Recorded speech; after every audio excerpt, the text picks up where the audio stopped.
Hello everybody, Brad Johnson here, and I have another exciting video for everybody as we're going to be looking into the topic of the chakras and the Dantiens.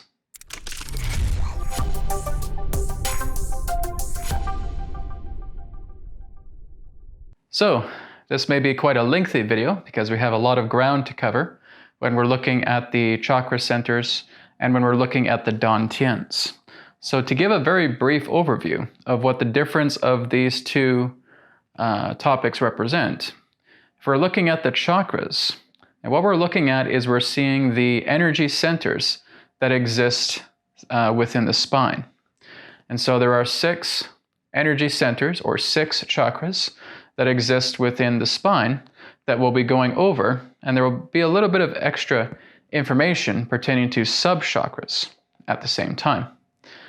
And then, of course, the other topic is the Dantiens. Now, yoga doesn't really cover the Dantien phenomena, so to speak. It is much more in the Oriental science. It's much more found in Taoism, in martial arts as well too, pertaining to these 3 centers. So we're going to start off firstly looking into the chakras, and then we'll be getting into the Dantiens. So, on the board here, I just created 2 simple stickman drawings. And what we're going to look at before we get into the 6 chakra centers, we're going to look at the Patellas. These are the yogic term relating to the sub-chakras. Now, there are actually 7 Patellas within the human body, and they are just below the root chakra, or what we would refer to as Muladara. So they basically start here. These are just approximations. We're not too sure exactly where every single sub-chakra or patella is located. So this is just kind of a rough estimate. But what can be known is that at the very bottom of the feet is the final patella. And that this is a sub-chakra that is actually colored black. It's a black sub-chakra that exists at the bottom of the feet, bottom of both feet. And of course, chakras running through both legs. So basically, when it comes to this patella, or these patellas, I should say, these would this would actually represent much more of animal, plant, mineral, and atomic consciousness. Now, all animals presumably have these particular patellas or sub-chakras within their body. And basically, if we're looking at the nature, a brief summary of these 7 patellas is that they represent more of a sensory consciousness. They're much more in alignment pertaining to instinct. They're much more instinctual chakras. And so as they are much more instinctual chakras, we will notice that they do not involve an ego whatsoever.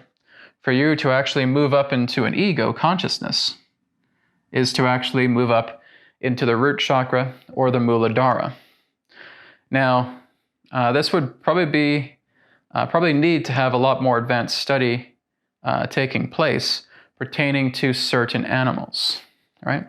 If there are certain animals within the animal kingdom that may actually possess perhaps a Muladara chakra or even a second chakra like Swadisthana, we would look much more into the primate kingdom. We may also look into the cetacean kingdom pertaining to dolphins and whales as well too, because they actually show a very powerful, significant consciousness, though it is believed that all animals on the planet basically have the capability to go to Muladara, but very few do. They exist within the patellas. They exist within the 7 sub-chakras existing within their body. And like I said, it's all about sensory consciousness, it's all about instinct, and that they reach certain degrees of graduation. And I would say that an animal, let's say for example that someone has a dog, right, or a cat, or if you're on a farm, maybe you have a cow. Okay? Basically, if it's really a highly evolved soul that has befriended these animals, treated them exactly like family, then basically these animals, just like the common dog and the cat, or again, if you're on the farm, the cow, have the ability to uplift themselves. They can actually attain moksha. They can attain liberation. This goes back to the story of Sri Bhagavan Ramana Maharshi, where he had a very strong bond with a cow on his ashram, referred to as Lakshmi, and that at the time of Lakshmi's passing, Bhagavan was able to spend time with her and actually brought her into absorption back into the divine, where she experienced moksha. This can actually happen through animal consciousness, regardless of the chakras themselves. But that certainly can happen. Animals themselves do have a very strong intelligence. Even though they operate quite commonly through the patellas, they do have a connection to the Muladara Chakra, at least. And they are able to move themselves into a very, very close approximation into a type of human sentience based upon the environment and influence that they go through their life. So that's one tale pertaining to Lakshmi the cow, back when Sri Bhagavan Ramana Maharshi was alive, and therefore helping Lakshmi as she was transitioning to absorb her and absorb her back into the self and achieve moksha or liberation. Okay, so animals certainly can, as we would refer to, return back to the divine. They can go back to God as well too. Animals are souls, just as we are. They are just on a very different level of evolution, right? Involution and evolution. So anyways, this is what represents much of the animal kingdom and below. Now, there was a time, I think it was about just under a couple weeks ago, where I was just in meditation, and I was working through meditation, because I usually go up into the astral, and I usually go up to the causal as well too, and I'll just basically experience the vibration of the astral, or I'll just experience the vibration of the causal. I may not even have anything to see, so to speak. Sometimes I do. But sometimes I'll just go up there because it's such a lighter frequency. But one day, I decided to say, okay, well, I've gone up to the astral, I've gone up to the causal, so how about I turn the spiral around and I go downward even past the physical, and I go into the patellas, and I just kind of take an observer's perspective of the patellas themselves. And so that's exactly what I did. So I went past Muladara and through the spiral. I was going through each of the patellas, and I wasn't really seeing anything in particular, maybe just some brief images in that way. But as you start to go down here in a clockwise direction, the sub-chakras themselves get denser. There's much more denseness that's coming through each sub-chakra. And so as we go into the first patella, the second patella, the third patella, in that sense, a lot of this represents, again, very, I would say kind of, what's the best way to put it? I'd say it's very much kind of the lesser evolved animal consciousness, right? So we may even go down to like insect consciousness here, insect or any other particular type of, again, kind of lesser evolved animal consciousness, very, very limited perspective of view. But everything just feels a lot more tight. Everything feels a lot more dense. Everything feels even more solid in that way. And as you start to go down more and more to the near the bottom of the foot sub-chakra, everything almost feels frozen. It's almost like time itself, if this is the natural stream of time that we have in the linearity, it's more like this. It's just moving slower. The idea of motion itself is moving slower. And then so we have more of these blocks, moving slower, moving slower, moving slower, moving slower. And as you get right down to the bottom of the feet chakra, or the last patella, it felt like everything just froze. Okay? It's not like when you're leaving the mind and you're going into static permanence. This still feels like the mind, but it's the mind that's just completely confined, right? It feels kind of like the mineral or even the atomic consciousness, right? So even when you're looking at a rock, there's no idea of time to how we would understand it. That rock is in a completely different dimension, and it's stilled, right? So it's very much going down to, I'd say, about these lower two, or even right at the bottom here, just everything froze, froze, froze. It wasn't very comfortable, not from a human perspective. From a rock's perspective, it might be okay. From a mineral perspective, from a cell's perspective, from an atomic perspective, it's natural. And what I noticed when I was down here was that there wasn't even instinctive consciousness. It was more like the idea of just gravitation, right? You're basically just being picked up, you're being pulled, you're being pushed, you're being taken here, you're being taken there, but there's no real sense of there being any form of instinct. You're just this observer. You're this observer in a motionless level dimension. And I would liken it to the idea of not even a first density consciousness, but looking into the idea of what I refer to as a null density. So I can't say if that's what minerals experience. I can't even really say what I was even observing, but it felt like it was something just like almost at the atomic or subatomic level, just going way, way down, right to the bottom of the feet, patellas, and being able to witness that, and just everything frozen. It's just like it's kind of like you're trapped in amber, right? And you're being picked up, and gravity is moving you around. But you can't move at all. You're just completely stuck, right? But there's a whole level of intelligence that's there at the same time. We just may not be able to perceive it. So this is what I was able to notice. Now, on the human level, we can only start here, right? So basically, the human being, even though we have the patellas in their body, we don't really experience it. It's kind of like rungs of the ladder that we don't even bother to step on. Right? So if we have a ladder here, ladder rung, ladder rung, ladder rung, ladder rung, right here, it's kind of like we have these little miniature steps right here. And we never have to use these steps. We just kind of, why is there like these mini steps on this ladder here? I don't know. I just don't have to use them. I just go right here, here, here, here, etc. But it's like there's these miniature steps. And that's kind of how I'd relate to the idea of the patellas, is that those are miniature steps on the ladder. You never have to use them because they're so small. You never have to touch them, but they're there. It's just part of our makeup. It's part of our intelligent design that we have the patellas, because they too represent a string. And that string of connection that leads into the spine as well too, that brings you into the 6 spinal chakras, evolving through each one. So they're kind of like the miniature steps on the ladder that we never really use. Again, they're so small, we don't even really notice that they're there, but they're there, okay?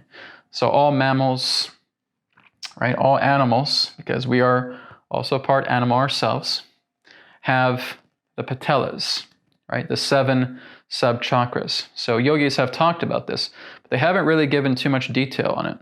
A lot of it just feels like these are the sub-chakras or the patellas of the netherworlds, right? Going deeper and deeper and deeper. And we cannot experience them physically, but we can through our consciousness, just like I did, was able to drill down and just go and explore each one, and just getting little depictions of each one.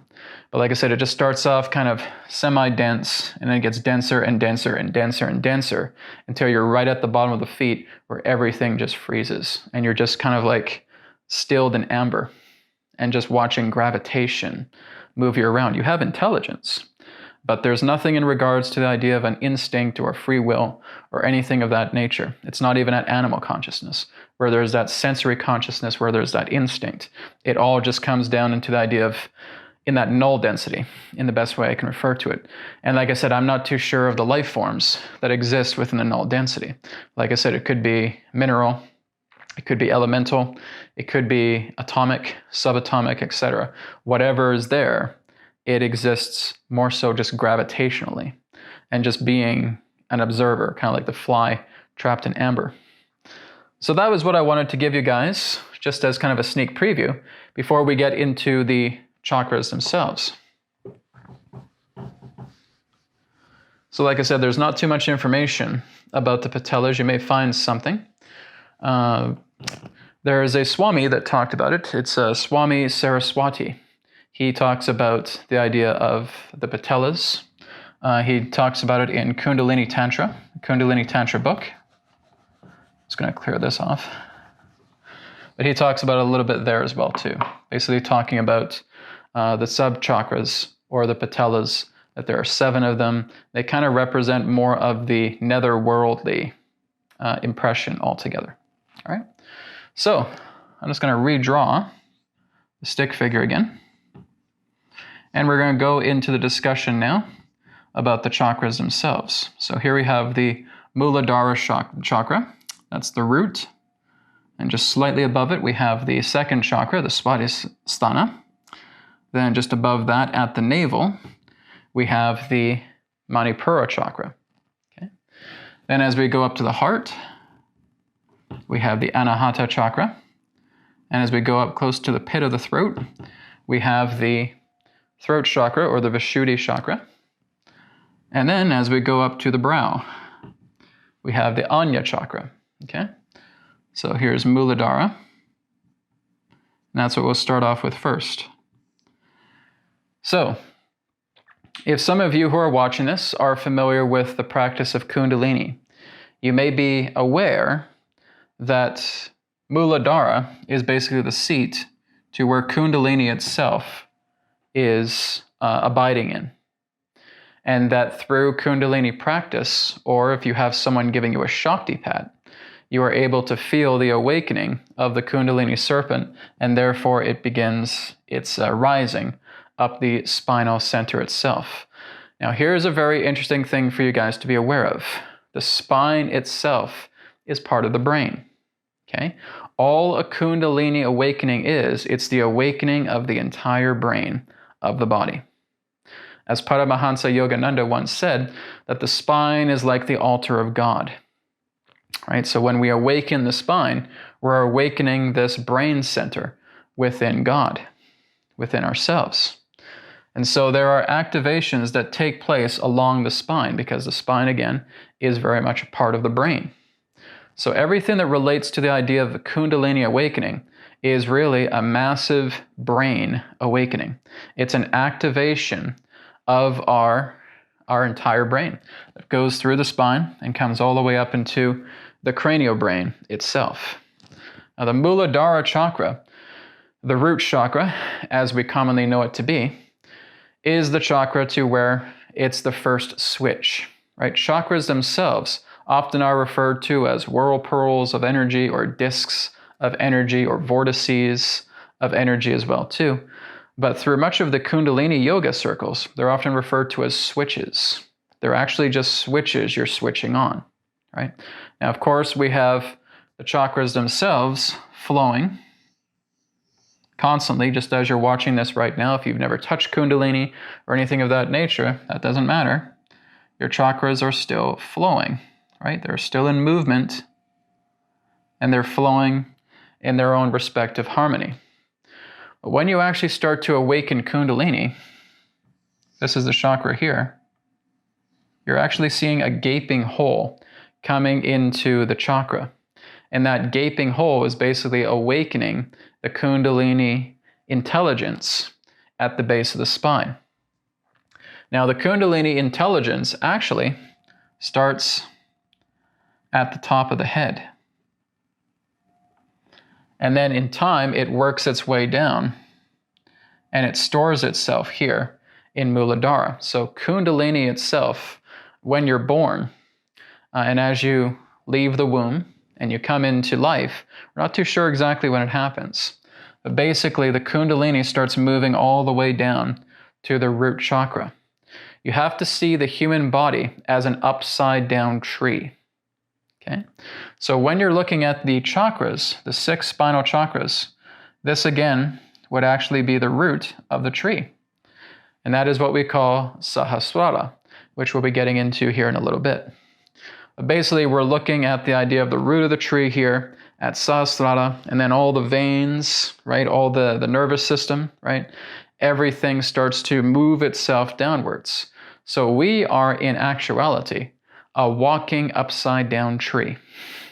That's really what it represents. And then at some time, again, the Kundalini Intelligence moves through the nervous system, through the nerves, and it connects directly into the seat of Kundalini, which is the Muladara. So the Muladara is not actually the origin point, but it's the storage point to where Kundalini Intelligence resides. And then again, through our practice of Kundalini, through our work with Shaktipat, if you have a teacher or a guru in that sense that initiates you with Shaktipat, then you feel the Kundalini rising. This is what I do with my students, is I give them a Shaktipat, and they all have Kundalini awakening.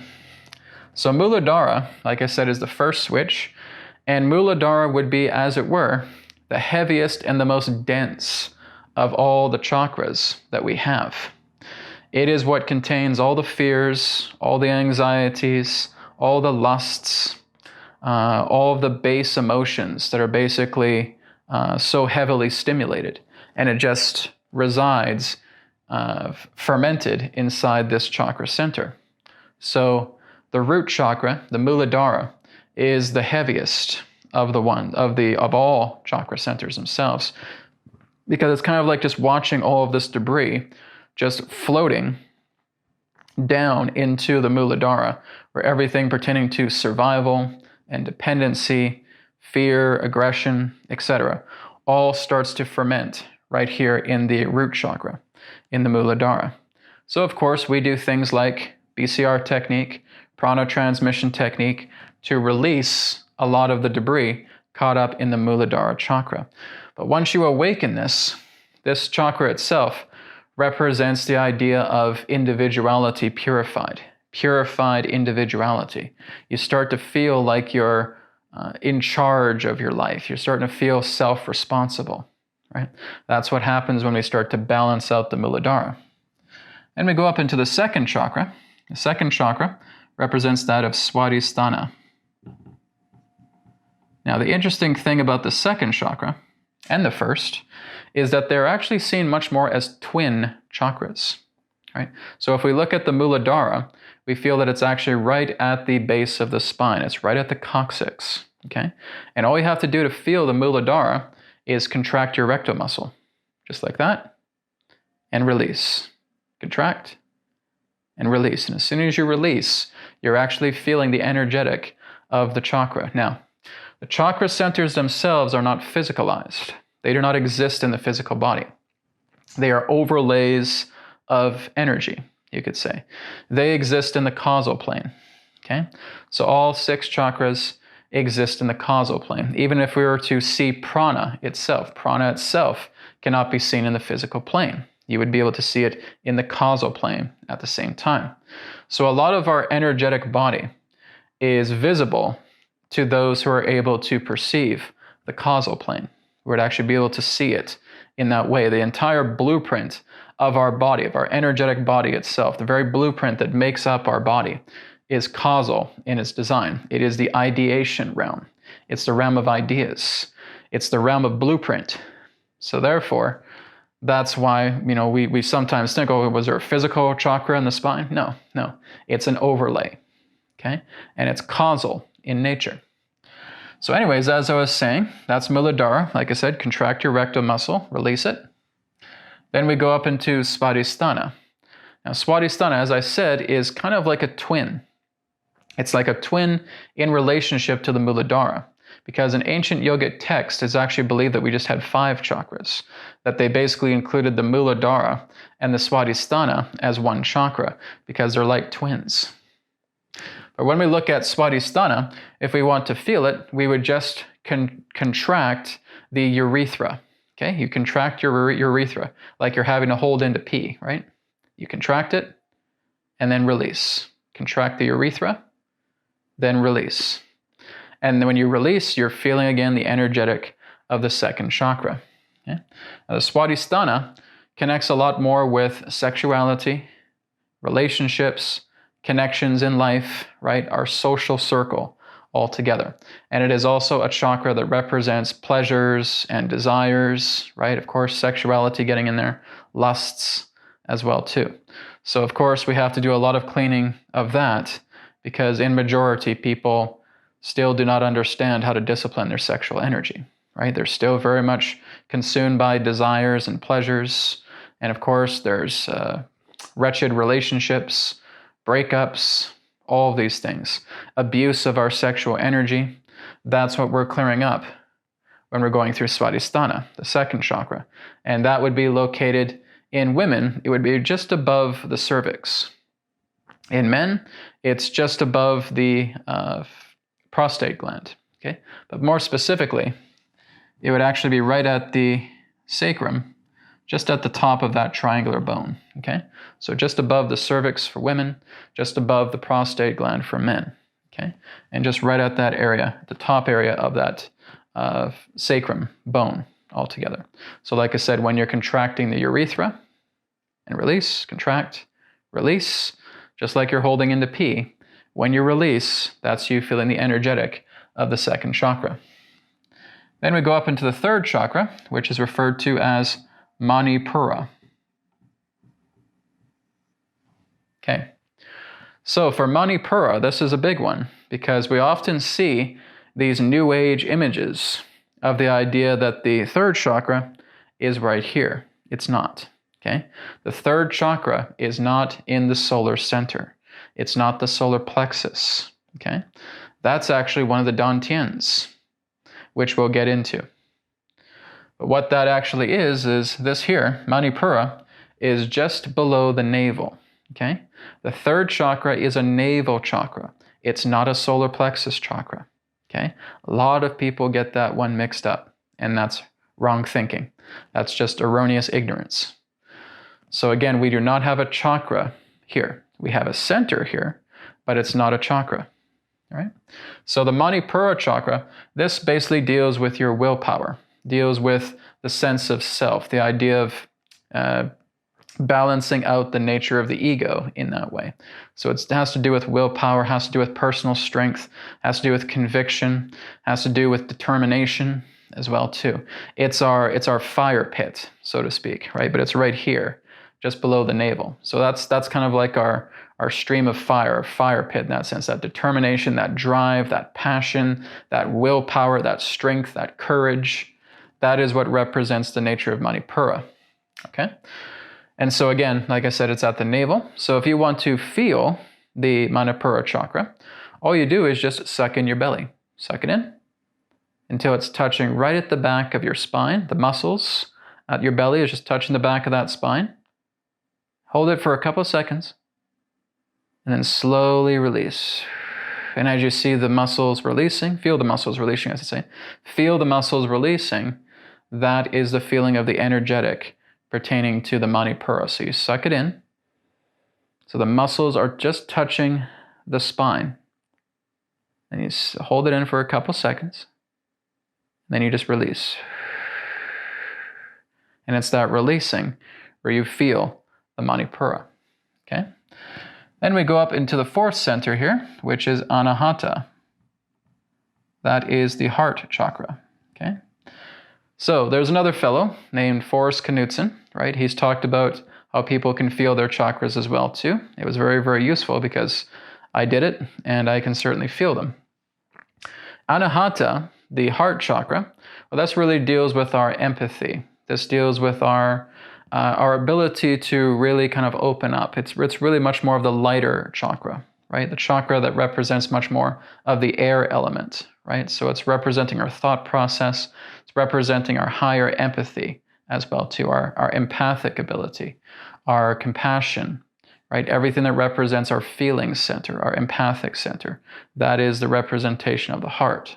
Okay, so basically when the Manipura gets blocked, the Manipura in that sense, a person has conflicts with their own willpower, their own determination, their own drive, they're in conflict, they feel like they're being shackled by the ego, right?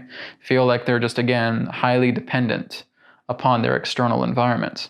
When we come up into the heart, well, there we go, it comes down into heartbreak, right? Breaking of the heart, bad news, not being able to have that strong connection with your emotions, feeling your emotions are evil in that sense, or feeling that they're detrimental to yourself. Basically having a very strong conflict pertaining to your emotional and empathic center. Okay, so that too is what we're clearing out. Now to feel the Anahata, just reach your hands out like you're about to hug somebody, right? You just see somebody you haven't seen in such a long time, and you want to go out and hug them. Okay, so you're just bringing your arms out just like this so that the shoulder blades are almost touching the center of the back, and you just inhale. And then you exhale slowly. And you can feel that. So it's almost like the shoulder blades are trying to touch the center of the spine, right? Which is at the thoracic. And we're just opening up, holding it for a couple seconds, and then letting it go. Okay, so right in between where the shoulder blades meet, right by the thymus gland, which is that butterfly-shaped gland, right here in the center of the chest. Right behind that, at the thoracic vertebrae, that's where the heart chakra is. Okay, so doing this really helps you feel it. And then exhale. You feel it on the exhale when you're releasing. Okay, that's the secret there. Okay, so that is the Anahata. That is the heart chakra. Then we go into the throat, kind of like at the pit of the throat, right about here. Okay, it's not too good on the stick man, but it's right about there. Okay, and this is what we refer to as the Vashudi chakra. You can say it Vashudi or Vashuddha, either one. Okay, the Vashudi chakra or the throat chakra. Okay, and it's right here. Now, Forrest Knudsen gave a really good form of advice relating to finding the throat chakra. And he recommends using the phrase ka. Okay? But what you're doing is you're saying it in kind of a guttural sound. Ka, ka, ka, ka. And you actually feel that vibration right at the pit of the throat, right around the area of the cervical spine. It's almost like you feel your thyroid vibrating a bit when you're doing that sound. Okay, and you feel that vibration just at the back of the throat, right at the cervical vertebrae. Okay, and that again is where you're feeling the throat chakra. So, you feel that vibration at the spine, right by the throat here. It works. Okay, so that's Forrest's discovery, which I give to him. All right. So again, the throat chakra is actually connecting to the element of ether. Okay, so that's something I should remind you guys as well too. Muladara is connected to earth. Okay. Swadisthana is connected to water. Manipura is connected to fire. Anahata is connected to air, as I talked about previously. Vashudi is connected to the ether, or space, or the akash. Okay? So it's the etheric chakra. And that again is kind of like the house. It's like being at the household. It's like being the temple. If these chakras here are below, then at the top of the mountain is Vashudi. Vashudi chakra is at the summit, right? As I always talked about in the past, about summit level manifestation. Well, there you go. At the top of the summit is the temple that we call the Vashudi chakra. And this is all about wisdom.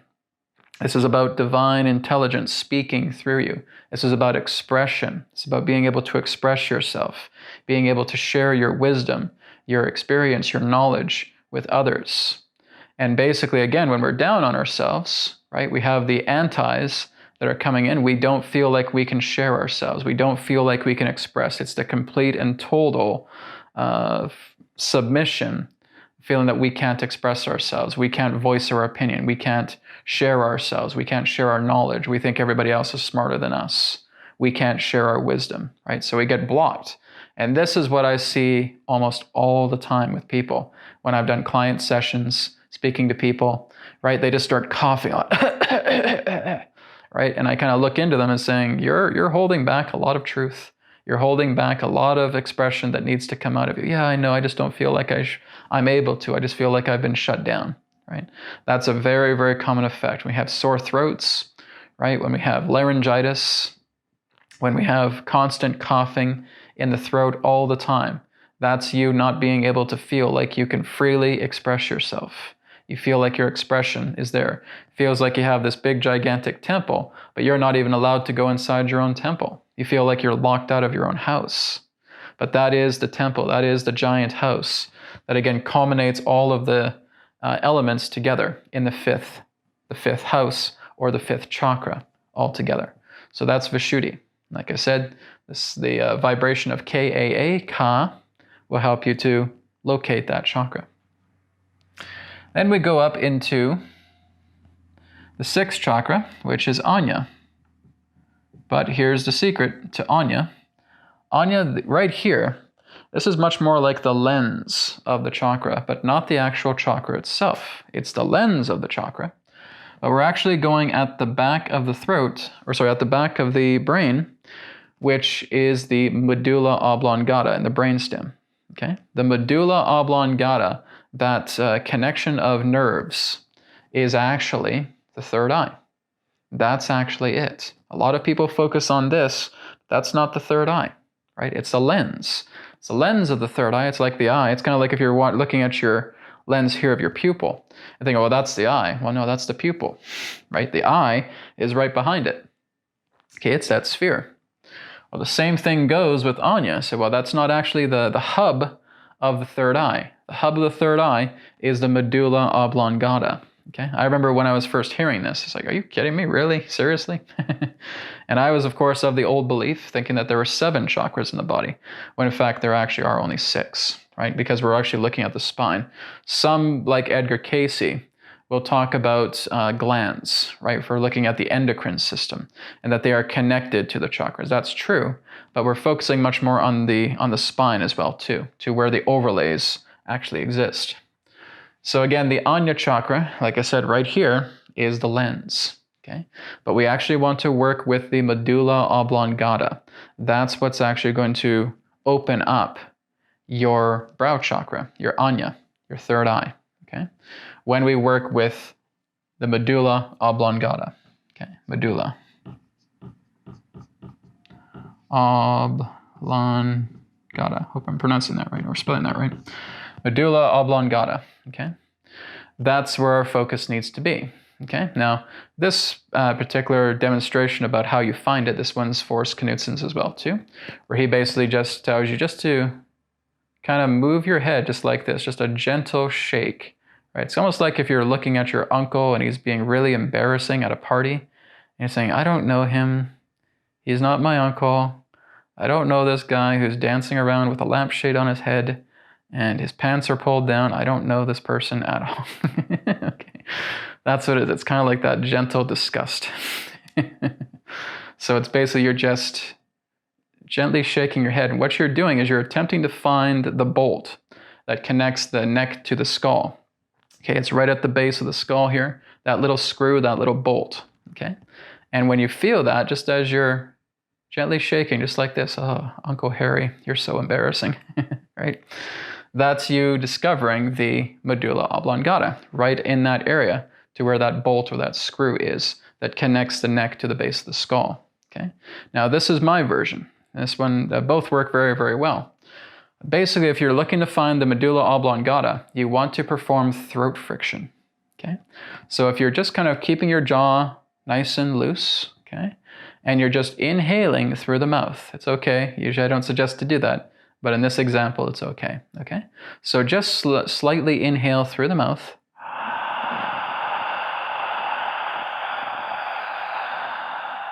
And you'll feel the breath creating a friction at the back of the throat. And that friction at the back of the throat is the medulla oblongata. This is actually a technique that certain teachers will teach their students about working with throat friction to help stimulate and energize and amplify the third eye. Okay, so if you're doing that for maybe about 15, 20, 30 minutes, right, where you're doing throat friction breathing. Okay, so it's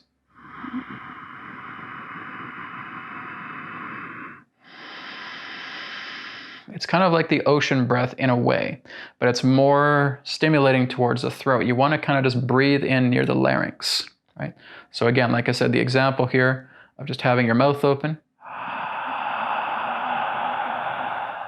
And then touching the medulla with the throat friction breath. Okay, that's another way to discover it. So when you're feeling it right at the back of the throat, the breath touching the back of the throat there, that's the medulla oblongata. And you're doing throat friction breathing to actually help to stimulate and amplify the third eye.